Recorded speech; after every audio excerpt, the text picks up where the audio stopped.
Here is an iPhone 8, right? So you can see how that fits in my hand.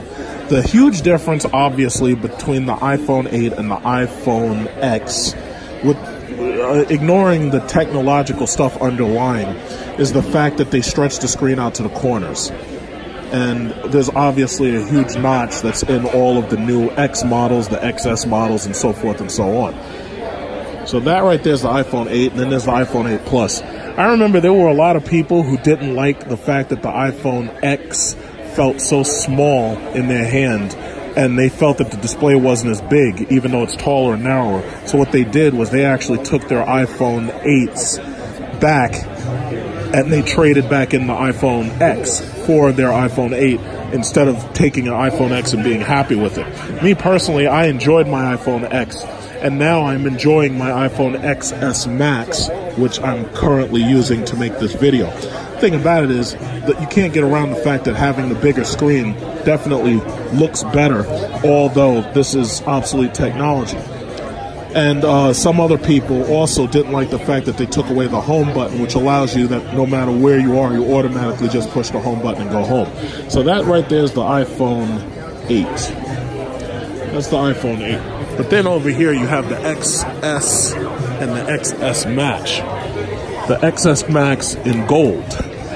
It's a lovely gold. I love how Apple's making these colors, and I hope that the XS Max is going to get the same colors eventually as the XR. But basically, stretching that screen does wonders for these phones. It makes the phones look full screen, and the thing about it is they cleverly hide the fact that there is that little notch right there by using a wallpaper where you really just don't see it.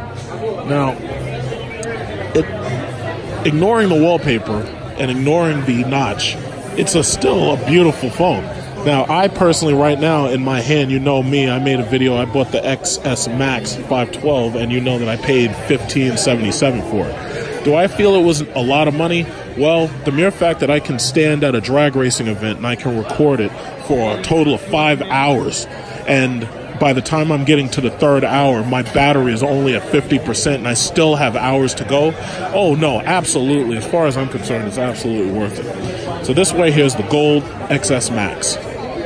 And I love this phone. My phone, I love it. Originally, I wasn't sure if I'd like going back to having that big feel in my hand. I wasn't certain. But no, after using it, no, I'm absolutely happy with it, and I absolutely love my XS Max. And I don't know what they're going to do for the next one, but I'm absolutely happy with mine. Now, here we go to the XRs. This is the XR product red. It's a really lovely red, and this product red matches my friend's sorority. They love this color, so they buy their cars with a red that's like this color. It's not too deep. It's not too velvety. It's a perfect red, really. A lot of people are going to like this design. A lot of people are going to like this aluminum in this red. But let me just talk real quickly about the XR. First of all, the camera, everything looks exactly like it was on the X, with the exception that you don't have a dual camera. So that means that, let's say you want to, without the dual camera, the telephoto lens is gone. And they said that, yeah, you can take some portrait mode pictures, but when you take a portrait mode picture, what the thing does is it uses software, and I think they got criticized because the software automatically smooths out most of the images. So, you know, some people may like the fact that it smooths out their images, especially on the selfie camera, and some people might not like that. But regardless how you feel about it, this is still a great design. It's a great product. I love the product red.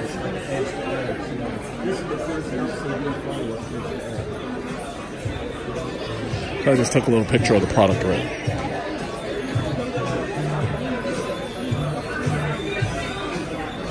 Okay, so that's the product red. Okay, then you got the silver model. Oh, I'm sorry, it's silver on the edges, but it's white here. So they weren't able to make a white metal yet, but they do have a really bright aluminum color, which looks great. I like it. So if you like white instead of red, they've got your white. And this is a great looking design. I will say the one thing that does bother me is the fact that Force Touch is now gone.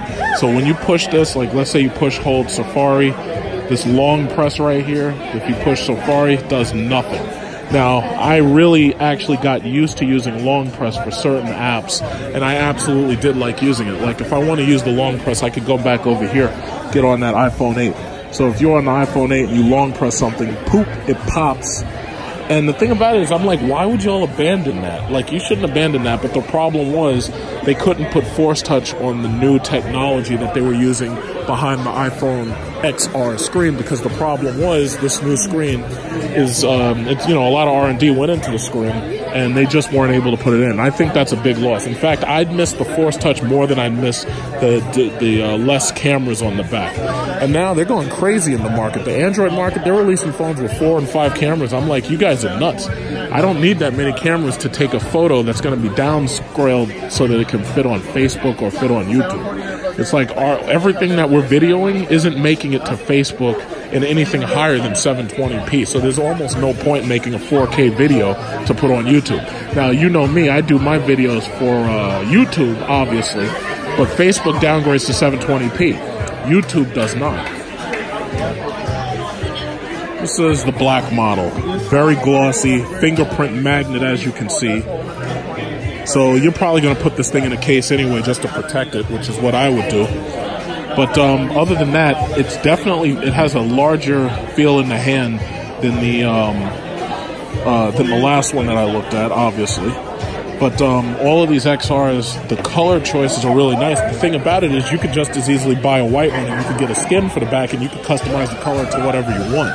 So color, you know, they might as well just make it so that you can easily customize it the way you want it to be.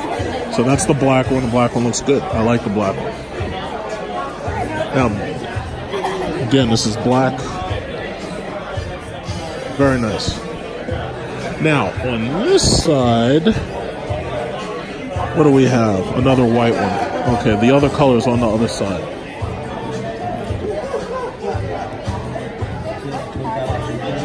Yeah, aim that a little bit better. So let me just take a real quick picture of the black one.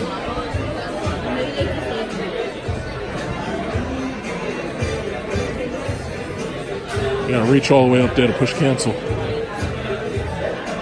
Now, there's a lot of people who hate and they're talking all this smack about the iPhone and everything. You can talk as much smack as you want. I already made my choice.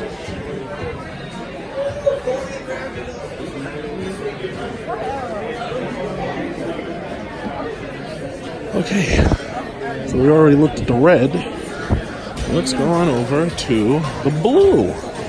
I've been waiting for a blue iPhone for a very long time, and finally they started making one. You know? But me personally, this blue is too light for me. Like, this is nice. It's kind of like a cornflower blue. I don't really like this blue as much as I'd like it if it was a darker blue, like a navy blue. Like even this color right here, a dark, nice, darker blue. But, I mean, it's passable. If you really want a blue phone and you're not going to put like a case on that you can't see through, this is a really nice design. But I would definitely recommend a clear see-through case. So it's a really nice blue.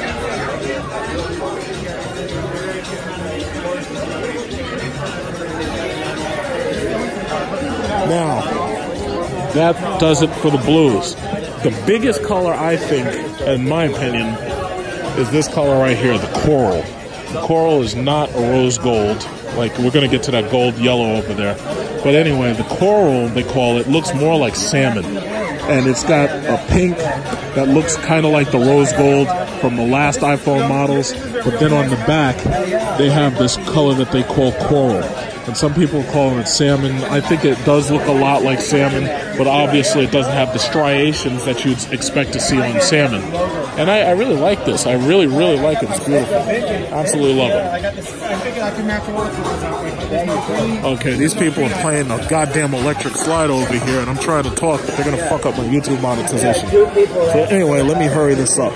This right here is the yellow model, and it looks very yellow. It looks like it uses a lighter color gold than the XS Max over there, and looks great. It really looks great. All of them look really good. They call it yellow. It looks to me like it's gold, but they call it yellow. So those are the colors: black, white, blue, coral, and yellow. The product red. And I mean, the yellow one looks pretty good, but to me it really looks more like it's gold. It looks more a gold than a yellow. So I think I'll just take one last picture of the coral, and that'll be that.